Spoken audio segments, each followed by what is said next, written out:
Imagine this for a moment. We're talking ancient history, something so unique it sounds, well, almost like a myth. One day, you have 12,250 enlightened monks. No emails, no calls, no prior arrangements at all. Nothing. They just spontaneously gather, all drawn by this deep intention converging right where the Buddha is. It really speaks to the Buddha's presence, doesn't it? Yeah. That kind of unspoken pull. Absolutely. So what kind of profound wisdom could possibly spark such an incredible unplanned meeting? And what teachings did they actually receive that day? A truly significant day. It was. And that day, Makha Bucha Day and the wisdom shared, that's exactly what we're diving into today. The Ovādapātimokkhā. Exactly. Our mission here is to unpack the Ovādapātimokkhā, these foundational core teachings the Buddha laid down. They're powerful, yeah, but also surprisingly direct, even coming from such an ancient sermon. And still incredibly relevant. We think so. We want to explore how they really offer a kind of shortcut, you could say, to well-being, to liberation, even for you listening right now. They're foundational for good reason.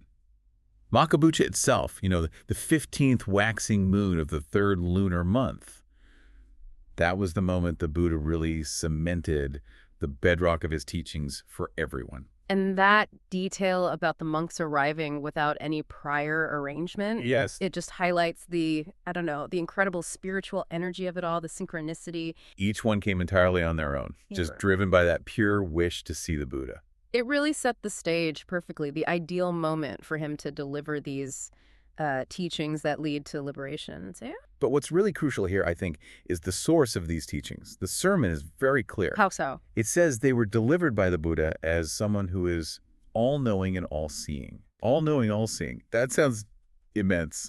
More than just wise. Oh, definitely. This isn't just normal human insight or even, say, the heightened perception you might find in devas or brahmas in the celestial realms. So we're going beyond knowledge from books, beyond even deep meditative states.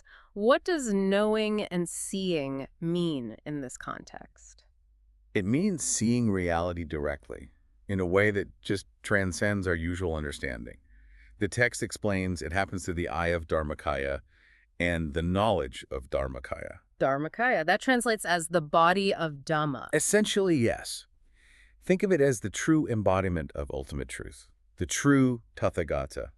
This seeing, this knowing, it isn't guesswork or conjecture. It's not figuring things out. No, it's a direct, absolute knowing. That's the extraordinary source, the wellspring of the Ovādapātimokkhā. Wow. So the wisdom isn't just from ultimate truth, it is the embodiment of its speaking. Precisely. That gives these words incredible weight. Okay, let's unpack the first verse then. It lays out some really foundational principles for living a liberated life. Starts with patience. Patience is supreme asceticism, forbearance. Patience, how is that defined here? It's more than just waiting in line, I assume? Much more. It's defined as enduring, human thought, and self-restraint. The teaching calls it a supreme truth, absolutely essential for reaching Nibbana. Enduring and self-restraint. Okay. It's a deep internal strength, really. It changes your whole relationship with your experiences. And how does that apply practically? The teaching connects it to our senses, right? Seeing, hearing. Directly. When you see, hear, smell, taste, touch, even when thoughts or feelings arise in the mind, the advice is to see them as just seeing, just hearing, just an emotion. Without that immediate grab of, this is mine. Exactly. Without clinging, the teaching uses a great analogy. Oh, yeah. Imagine someone standing by the ocean, this vast, immense sea, or in a huge forest, and they shout, "This whole ocean is mine. This entire forest belongs to me." Right. That sounds a bit off. The sermon calls that a delusional mind. Tunafko. Yeah. It's a powerful way to show how we tend to cling to our body, our feelings, sounds, sights, tastes as mine. And that clinging is what causes the suffering. Inevitably. It creates distress. So this true patience, this quab, it's about cultivating a more neutral stance, detached. The text even says sort of a smiling stance towards these experiences. Not getting tangled up in them. That's the path. It's the path of wisdom, of right action. And the teaching says it leads directly to Nibbana. If you can develop that non-clinging patience, You're on the way. you're on the direct road. Which leads perfectly into the next part of this verse. Nibbana is supreme.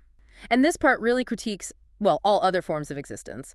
Calls human life, birth, aging, sickness, death, a supreme graveyard. A supreme graveyard. That's pretty stark. It is. But the point is that no conditioned existence, no matter how nice it seems or how long it lasts, is truly supreme.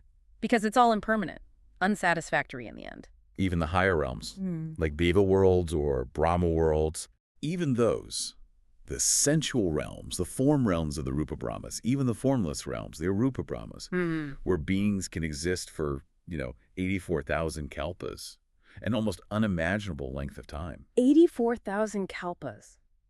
And still not supreme. Still not supreme. Okay. Because it's still temporary, still subject to change, still ultimately leading back into the cycle of rebirth somewhere else. So Nibbana is presented as the only thing truly outside that cycle. The only true ultimate goal, a complete cessation of those cycles. And the teaching even tries to give us a sense of its scale, using a rope analogy. Yeah, it's quite striking. Imagine a rope stretching from the very highest point of conditioned existence, that highest formless realm, Okay. all the way down to the lowest hill realm of Ichi. Now, take that entire length, fold it back up, then down again. So 3 times that total distance. 3 times the span of all realms. That immense length marks just the lower boundary of Nibbana. Just the start of it. Wow, that implies something utterly vast, beyond comprehension, really. Far beyond anything within our usual universe of conditioned states. And the source mentions 2 kinds of Nibbana. It does. Ayatana Nibbana, which is like the dwelling or maybe the attractor for those who are enlightened. And Fra-Nibbana, the actual state of liberation itself. Okay. And who gets there? Or rather, how? The text says you can't enter with any defilements. None at all. Doesn't matter if you're in a human body, a subtle body, a deva body, any kind of Brahma body. You have to be completely free. Liberated from all attachments. Totally. You enter only with what's called the Dhammakaya of the Arahant. The Dhammakaya again. What's that like? What does it look like? It's described as this magnificent Buddha image, 20 wa wide, 20 wa high, that's about 40 meters, so huge. Wow. With a lotus bud top knot. Radiating this clarity, clearer than a mirror. This Dharmakaya is the Tathagata. It's the ultimate pure form of someone who's fully realized the Dhamma. And getting to Nibbana in that state, the text says it's surprisingly easy. Almost effortless once the defilements are gone. It says, think with the heart, go to Nibbana. As soon as you think, go to Nibbana, you arrive. Just like that. Think it, and you're there. It sounds simple, maybe too simple, right? Yeah. But it makes sense if all the obstacles, all the clinging, all the defilements are completely removed. There's nothing holding you back. Exactly. The path is totally clear. It really highlights that the journey is about letting go, unburdening yourself, not straining to reach some difficult place. And the promise is no more birth, aging, sickness, death. A state of constant, unwavering purity and beauty. And maybe most profoundly, the teaching assures us that everyone, absolutely everyone, will eventually reach Nibbana. Everyone, without exception. Sooner or later.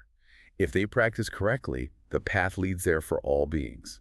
That's a very hopeful, universal message. Okay, let's look at the last part of this first verse. Not killing, not harming. It starts pretty strongly, saying for a renunciant, a monk or novice, killing any living being is, well, game over for their ordination or precepts. It's immediate and severe. The text uses this really vivid image. A dead Bodhi tree wrapped in a creeper. Meaning, the outer form, the appearance of being a monk, might still be there, like the creeper around the dead tree. But the inner life, the essence of their monastic commitment, is gone. Just an empty shell. And this applies beyond monks, too, to lay followers. That fundamental principle of not killing extends to anyone observing the precepts, yes. But then it broadens out to not harming the counter. And that's much wider than just physical violence, isn't it? Much wider. It covers so much.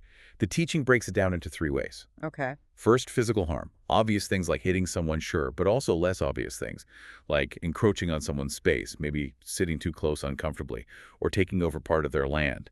Even things like leaving your messy stuff near a neighbor's place, causing them annoyance. Right, things that impact their well-being physically or environmentally. Then there's verbal harm, using sharp words, sarcasm, insinuation, but basically any speech that causes distress or hurts someone's feelings. Words as weapons. Exactly. And finally, mental harm. This is about intention. Any thought that intends to cause distress to someone else, even if you don't act on it or say it. Wow, so it goes right down to the level of thought. It does.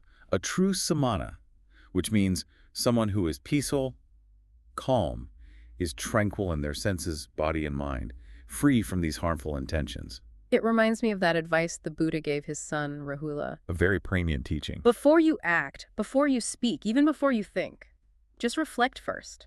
Ask yourself, Will this harm me? Will it harm others? Will it harm both? And if the answer is yes, Don't do it. But if it brings no harm, then okay, proceed. That kind of mindful reflection is called the hallmark of being a child of the Tathagata. it's such a practical guide for ethical living, covering every aspect of how we engage with the world. Okay, moving to the second verse. This one's often called the real heart of it, the summary of all the Buddhist teachings. Super concise. Amazingly concise, yet it covers everything. The threefold training. Right.